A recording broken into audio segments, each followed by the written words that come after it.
Hello everyone, this is Tim, and today I'm just going to go through some of my recent, I guess I was just going to say acquisitions. I talked to a Tecmo seller in Pittsburgh by the name of Andy Lawrence, and I got several things.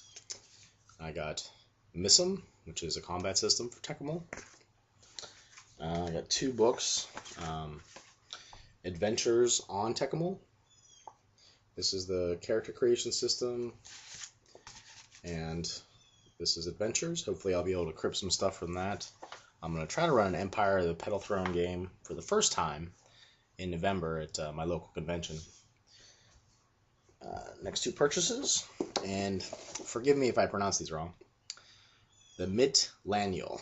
There's Volume 1, which is, these are Tecmo gods, deities, and temples. This is the Gods of Stability. And same thing. So this is the Gods of Change, and these are written by M.A.R. Barker and Robert Alberti. And I've always been interested in religions, especially when it comes in an RPG package, just to see what they do, how it's different. And in Tecmo, religion is very important. All right, as far as I know, this is the same system as the books I just showed you, the Adventures.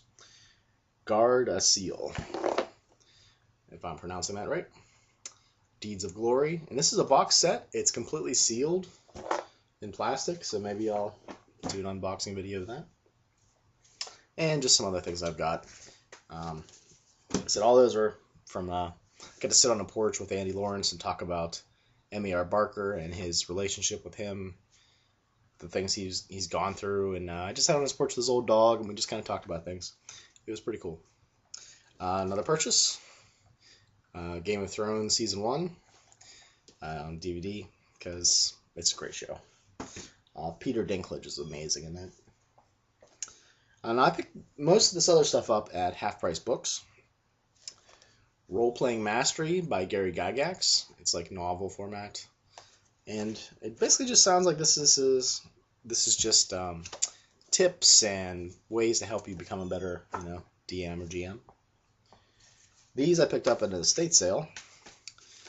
An old New York City Central Railroad and the Pennsylvania Railroad. And my wife kind of looked at me kind of funny, like, why are you buying those? Because, they're from like 1960. And I thought it would be kind of cool to maybe set an adventure on the railroad, or have the railroad be something where they need to go from point A to point B to point C, pick up different things. Maybe a Call of Cthulhu adventure or something. I'm not really sure. Next two things. I got these at Barnes & Noble. Serenity, Better Days, which is, this is the hardback version of the comic books. And I only have a few of those. I wasn't able to get all of them, so it's just kind of nice to have them all in one place. And Serenity, Those Left Behind. Now, I believe there's a third one called A Shepherd's Tale that I'm going to have to try to get a hold of. But I'm not sure. I don't know. If you're not familiar with the Firefly verse, you have no idea what I'm talking about. But I kind of like Shepherd Book's background being an enigma, and you're really not sure what's going on with that. Okay. Song of Ice and Fire. This is the Game of Thrones edition. I actually have the pocket edition and the, I guess the first edition of Game of Thrones. This book is a lot thicker than the other ones are.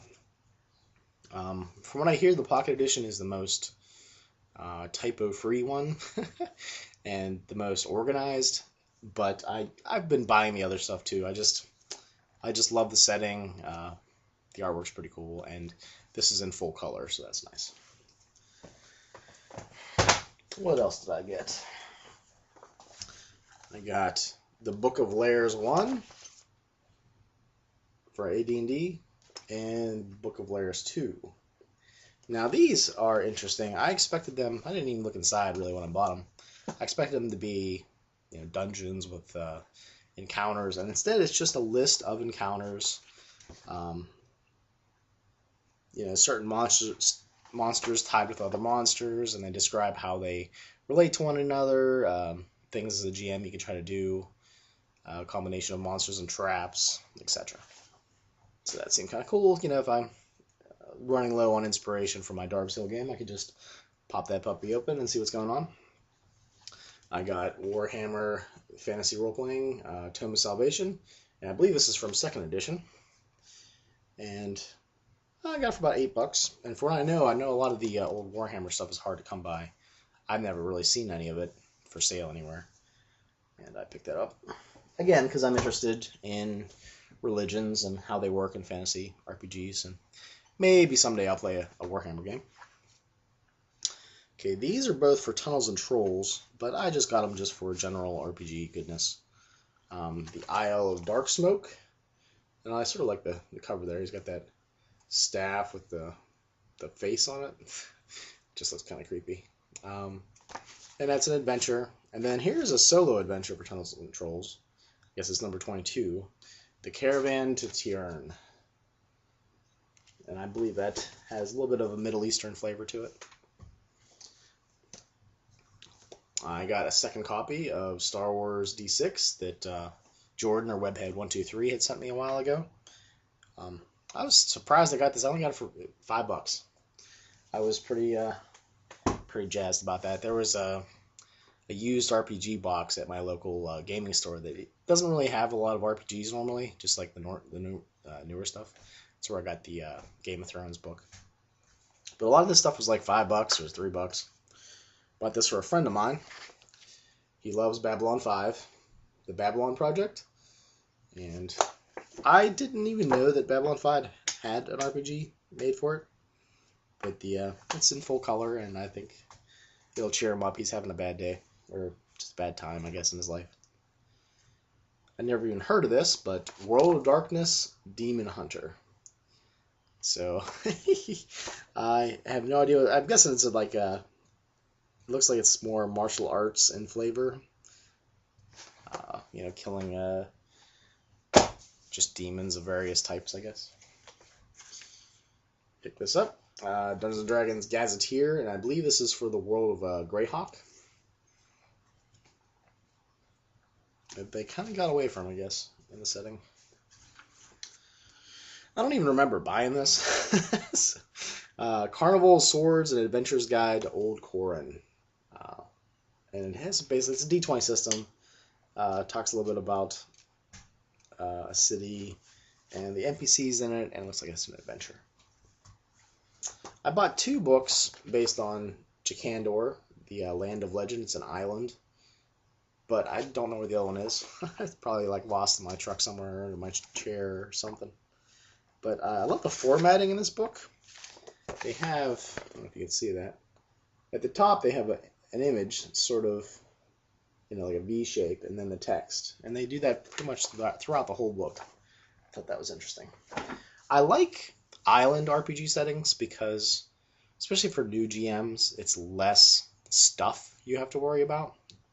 There's some sort of confines there. Yes, they can get on a ship, but if you put your island in the middle of nowhere, they're pretty much not going to just hop on a ship and go travel for 6 months or 3 months to some faraway distant land. So if you're a new GM out there and you're kind of intimidated by settings, maybe make your own island setting. I talked about these a while ago with Brady, but I got the Marvel Superheroes Rulebook and Marvel Superheroes Campaign Book. And these were, I think, a total of $2 and $3. So I got them both for $5 at Half Price Books. I mainly picked these up because I've heard a lot of people say that it's a really great system. It's sort of rules light, and that's something I'm usually into. Supers, I don't know. I'm not a real big fan of supers, but I think for a one-shot at a gaming convention, I would enjoy running something like that. Something a little bit different. Okay, and these I pretty much purchased because of Alikov, Ander, and Rob Pepper, who used to be Bland Humanoid and Dead Sardis. They always talked about Sabbat for Vampire the Masquerade. And I believe I got the revised and the 2nd edition Sabbat books. I'm not really sure exactly what I would need to run a Sabbat game, but I'm guessing with these 3 books and the Vampire the Masquerade core book, I think I need revised. I probably will be able to run a Sabat game. You know, maybe missing some of the meta plot that other people like to include. But there's the Sabat Storyteller's Guide, Player's Guide, and this one just is Guide to the Sabat. So hopefully that's enough details to eventually run Sabat games of my own. A lot of people said that the Camarilla is kind of restrictive and it's just not as cool as Sabat, or, you know, I guess Sabat's a little bit more darker, so depending on what the players are expecting, I can do something different like that. But those are pretty much my recent purchases. Hopefully I'll be playing some Swords and Wizardry here in about a half hour with Aaron and the boys. And I'm looking forward to kicking Chris Bolteron's shins in. I did a lot of that in the last session for some reason, and we'll see how that turns out and develops. So I'm pretty tired from lack of sleep last night, but thanks for watching, and hopefully I'll get to do reviews of some of this stuff in the future. I'm finding it harder and harder to find time to sit down and read an RPG without my son screaming or wanting fed or something like that. All right, everyone. Thanks a lot.